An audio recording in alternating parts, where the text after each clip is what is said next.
Hello all, welcome back to my channel. So in this video I'll be explaining you about various types of walls. Not only various types of walls, I'll be showing you some interesting pictures also regarding the various types or various classification of walls.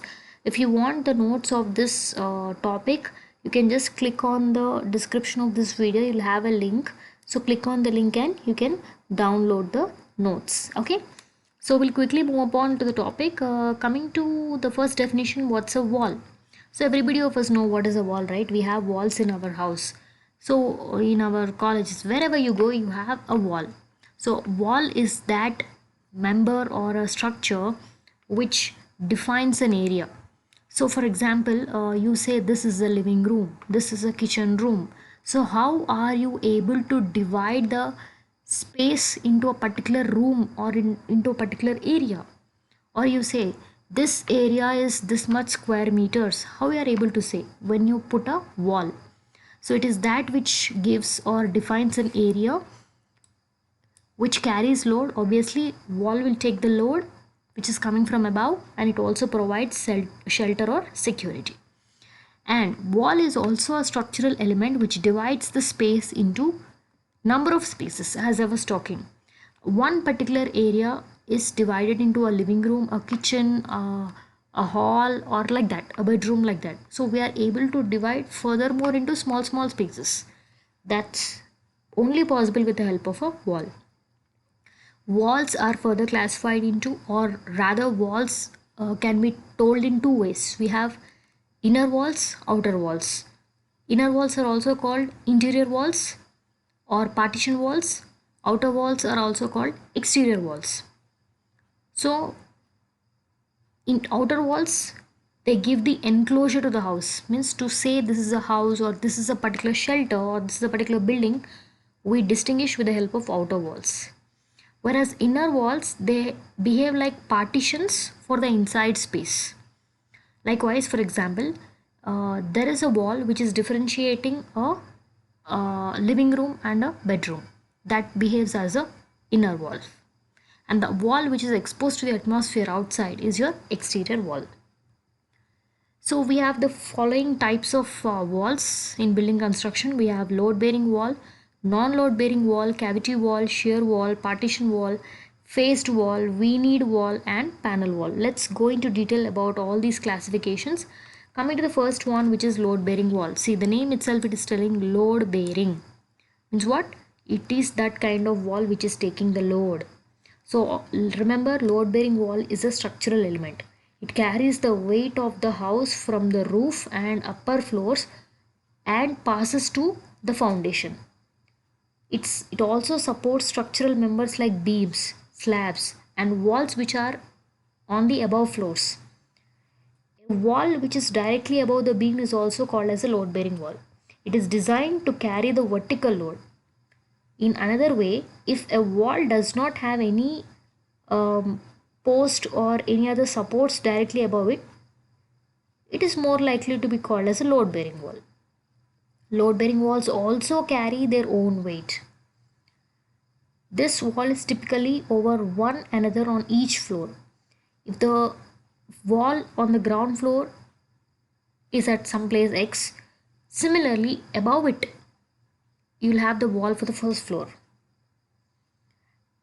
And mostly you use concrete as the ideal material, so the beams go directly into the concrete foundation. Load bearing walls inside the house run the same direction along the ridge of the roof, and these load bearing walls could be either exterior or there could be interior. What are the different kinds of load bearing walls? We have precast concrete wall, retaining wall, masonry wall, pre-panelized load bearing metal stud wall, engineering brick wall, and stone wall. This is the picture of a precast concrete wall. So the wall is completely cast in a factory or at some other place. It is placed at some other place. We have retaining wall, which is used for taking the soil pressure. We have masonry wall. Next comes pre-panelized load bearing metal stud wall panels. Next we have engineering brick wall. we have stone wall. Next comes non-load bearing walls. So obviously this could be the reverse of a load bearing wall, right? So if a load bearing wall is taking its own weight and also the load coming from the other structural members, then what would be a non-load bearing wall? Non-load bearing walls will carry their own weight only. They do not carry or they do not support any other load which is coming from the structural members like beams or slabs or roof. They carry only their self weight. So a wall which doesn't help the structure to stand up but only holds its own weight is called as a non-load bearing wall. It is a framed structure. Most of the time, interior walls whose purpose is only to divide the structure into rooms come under non-load bearing walls. And in non-load bearing walls, we have the following categories. We have hollow concrete block wall, facade brick wall, hollow brick wall, and brick wall. So this is a hollow concrete block wall. This is a facade brick wall. This is hollow brick wall, and next is a normal brick wall. Next comes another classification in types of walls. We have discussed load bearing and non-load bearing. Next comes cavity walls. So what are cavity walls? So this wall has a cavity in the sense there is space in between the two walls. So cavity wall means you have two set of walls with a hollow space in between. That's why it's called as a cavity wall. So these two walls are called leaves or widths. Okay, WYTHES. So one is called as the internal leaf and the other one is called as the external leaf. I can show you the picture. Yeah. So this is one leaf, this is the other leaf. So you can see there's a hollow space between. So this is also called as a hollow wall. So these walls reduce the weight on the foundation. They act as a good sound insulators. And cavity wall gives better thermal insulation than any other solid wall. Because the space inside or the cavity inside is full of air and it will reduce heat transmission, and it's economically more cheaper than any other solid wall, and most important, cavity walls are fire resistant, and also they help or they prevent the noise which is coming outside to enter inside. Next comes shear wall. So it is a framed wall. It is designed to resist lateral forces. So lateral forces, what type of lateral forces generally come onto a building? We have wind forces and we have earthquake force. Okay, they try to tend to move your building in a lateral fashion, right? So if you have a building like this, wind act like this, even earthquake also, it will try to shake a building. So shear walls are constructed to resist lateral loads. So these lateral loads or lateral force comes from the exterior walls, it comes from the floors, it comes from the roof, and it should go to the foundation.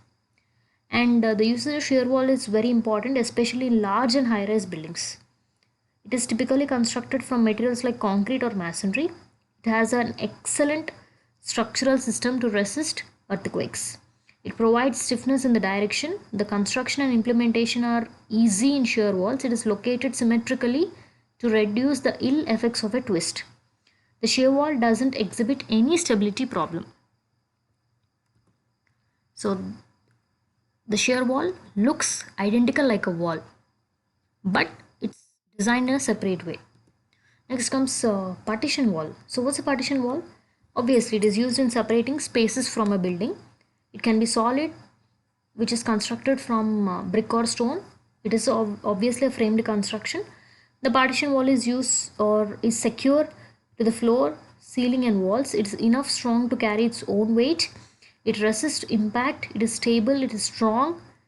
Even partition wall works as a sound barrier, and it is also sometimes fire resistant. So you can see most of the partition walls made up of glass, fibers, no open boards, etc.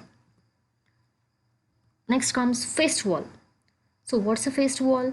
It is a wall that masonry facing and backing are so bonded as to exert common action under the load. So it means that the facing of the wall, I mean the front side, and the backing of the wall are made up of different materials, but They are joined together, they are bonded together to act as a single member taking the load. That's called as a faced wall. So you can see in this diagram, the facing side is made up of brick, the backing is made up of fireboard, inside there is concrete filled to join both of them, the fireboard and the brick. Now this is acting as a single wall. So that's a faced wall. Next comes a V-kneed wall. So with a V-kneed wall, we are holding up the material. Whether the wall is actually made up of brick or stone or any other material, to hold that, we are putting a V-kneed wall again.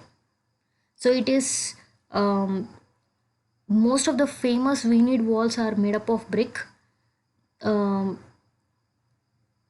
is very light in weight. The construction takes less time to complete the V-kneed walls. Next comes panel wall. So what is a panel wall? It is a non-load bearing wall between the columns or pillars that are supported.